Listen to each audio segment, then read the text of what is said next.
ஈஸியாக box folding பண்ண கற்றுக்கலாம். சென்டர் ப்ளீட்ஸோட குட் சைட் டேபிளுக்கு மிடில் இருக்க மாதிரி ப்ளேஸ் பண்ணிக்கோங்க. அப்படியே முன்னாடி இருக்க இந்த ஸ்மால் போர்ஷனை சென்டர் ப்ளீட்ஸுக்கு மேலே ஃபோல்ட் பண்ணுங்கள். இந்த ஃபோல்ட் சின்னதாக பண்ணால் பாக்ஸ் ஃபோல்டிங் சின்னதாக இருக்கும், பெருசாக பண்ணால் பாக்ஸ் ஃபோல்டிங் பெருசாக இருக்கும். ஸோ அதுக்கு தகுந்த மாதிரி ஃபோல்ட் பண்ணிக்கோங்க. நெக்ஸ்ட்டு செஸ்ட் ப்ளீட்ஸை என்னோடய ரைட் சைட் கார்னரில் நான் ப்ளேஸ் பண்ணிக்கிறேன்.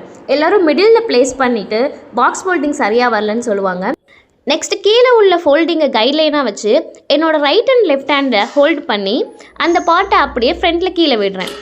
இந்த பார்ட் பாக்ஸ் ஃபோல்டிங்க்கு ரொம்பவே இம்பார்ட்டன்ட். ஸோ இதை கரெக்டாக பண்ணிட்டாலே போதும், பாக்ஸ் ஃபோல்டிங் கரெக்டாக வந்துடும். இப்போ இந்த பார்ட்டை சாரீ பிக்ஸ் வச்சு நான் லாக் பண்ணிக்கிறேன். அப்போ தான் பாக்ஸ் ஃபோல்டிங்கோட செஸ்ட் ப்ளீட்ஸ் ஃப்ரண்ட்டில் மூவ் ஆகாமல் நமக்கு அந்த மெஷர்மெண்ட் மாறாமல் இருக்கும். ஸோ இந்த ஸ்டேஜில் நமக்கு சாரீ பிக்ஸ் ரொம்ப இம்பார்ட்டன்ட். நெக்ஸ்ட் இந்த போர்ஷனை அப்படியே ஃபோல்டு பண்ணி இந்த ஃபோல்டிங் மேலே அப்படியே ப்ளேஸ் பண்ணிடுறேன்.